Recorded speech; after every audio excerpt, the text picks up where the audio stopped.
Hey folks, welcome into the Thinking Crypto podcast, your home for cryptocurrency news and interviews. I'm your host, Tony Edward. On your way in, please hit that subscribe button as well as the thumbs up button and leave a comment below. If you're listening on a podcast platform such as Spotify or Apple, please be sure to follow and leave a 5-star rating. All right, folks, we got to talk the Clarity Act because there are so many updates.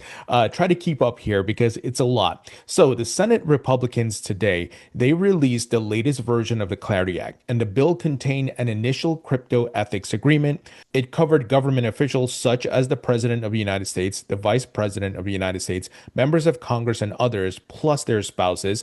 The ethics agreement sunsets on January 20th, 2029.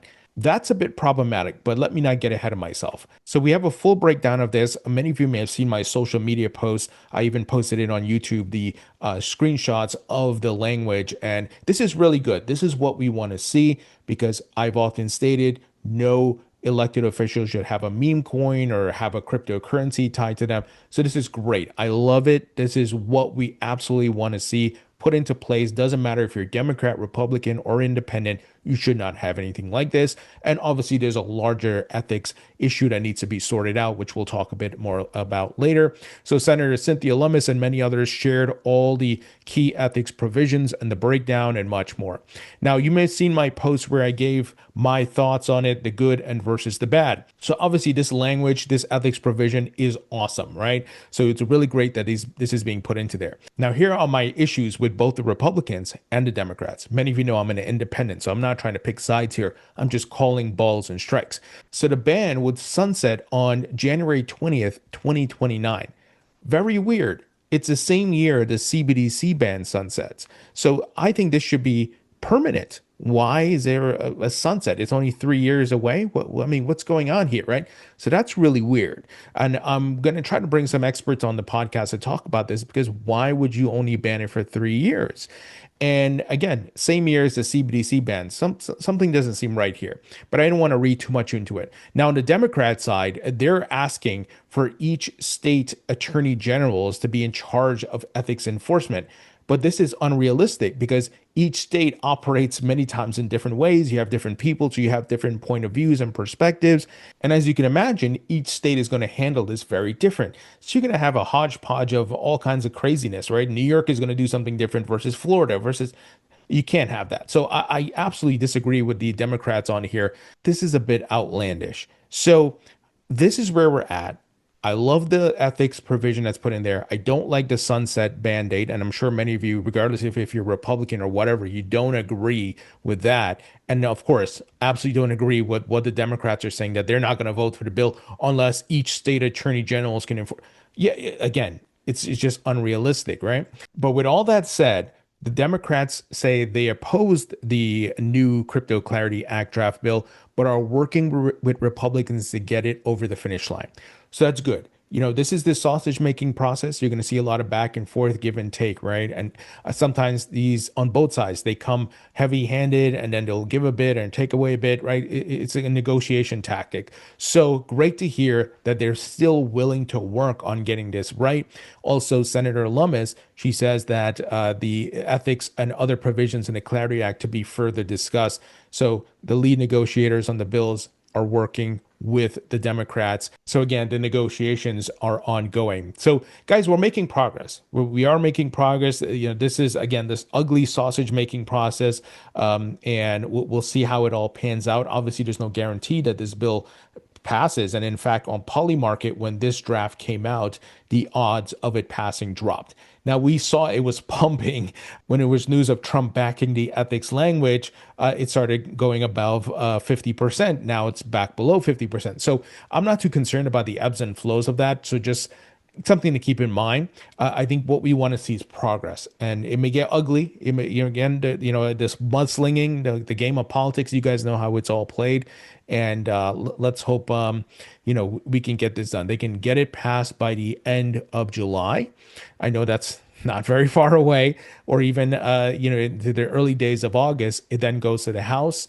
And the House can pass it. And I'll be interviewing Congressman Brian Style, who heads up the subcommittee on digital assets in the House Financial Services Committee tomorrow to bring you guys some details and get his perspective about what may happen in the House once this passes the Senate. So, guys, TLDR, we're making progress. There needs to be some fine tuning on this ethics language.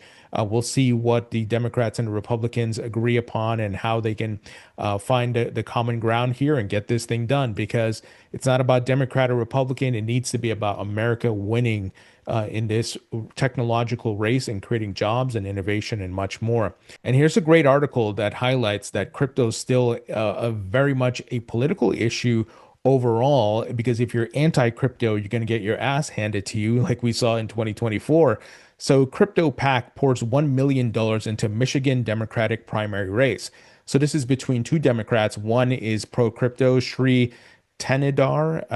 I'm butchering his name, and I met him in person at one of the Blockchain Association or Digital Chamber events. And Donovan McKinney's running against him, and the crypto lobby is putting some money to back Sri Tenidar. So if you're anti-crypto, doesn't matter if you're Democrat or Republican, you're gonna get demolished, right? So these guys need to learn their lesson, man. Like, this is just a technology, and if you're gonna, buddy up with Elizabeth Warren and go against crypto, it's not gonna work out well for you. So the money's gonna be poured in heavily here as it's a midterm election year. So let's see how it all pans out. Now, guys, this news is a shocker because it's related to ethics overall. Apparently, the House today passed the Congressional Stock Trading Ban. 217 Republicans voted in support, 198 Democrats voted against. Now, the context there, I want to make sure they're not voting overall to say we want to trade stocks, because the Save the America Act was also put into this bill. And that's where a lot of Democrats were voting against.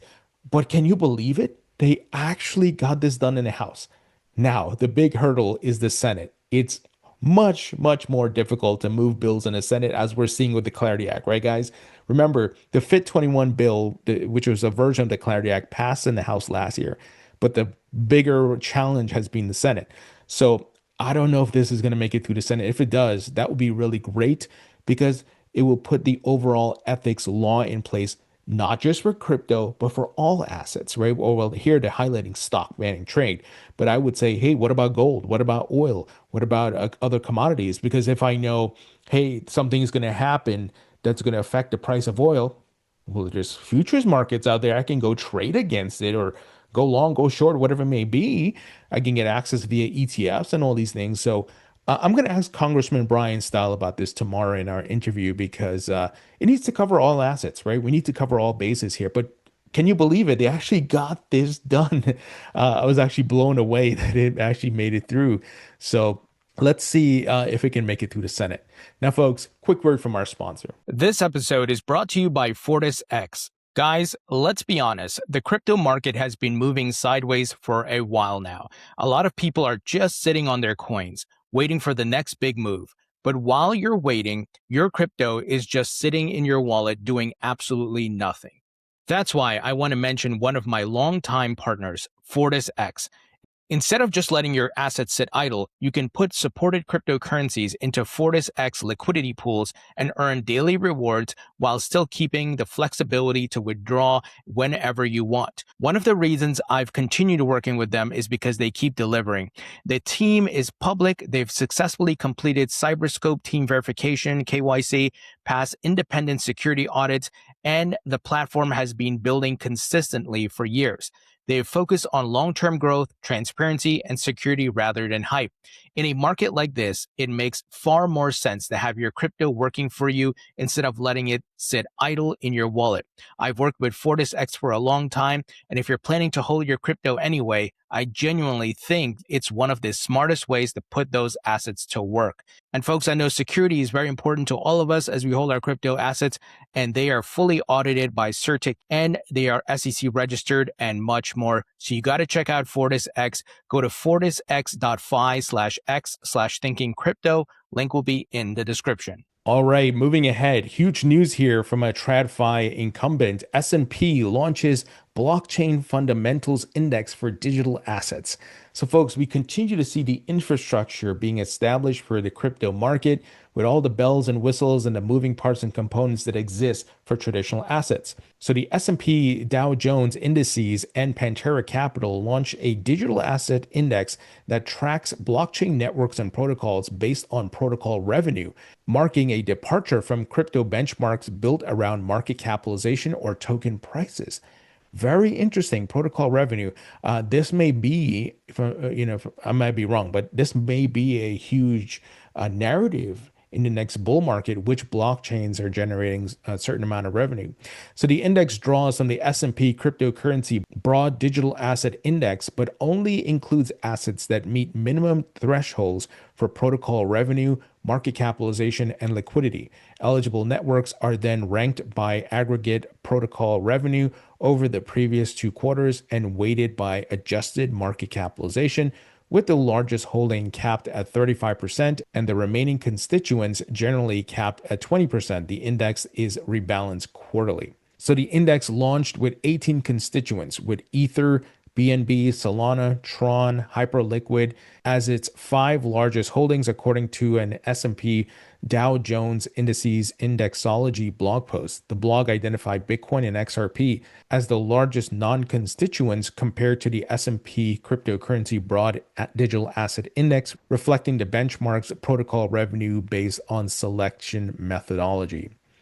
Wow. So again, the infrastructure being built here by TradFi to bring crypto into the mainstream markets. Now, SEC Commissioner Hester Peirce put out some details here about tokenization, saying that crypto vaults and on-chain lending strategies could fall under U.S. securities laws depending on how they're structured and managed. She urged builders to work with the SEC on compliant paths forward rather than do headstands, backflips, and other gymnastics to avoid the law. I think this is really great. Hester has always been ahead of the curve, very thoughtful about these things. And, look, some of the offerings, based on what folks are building could be securities, right?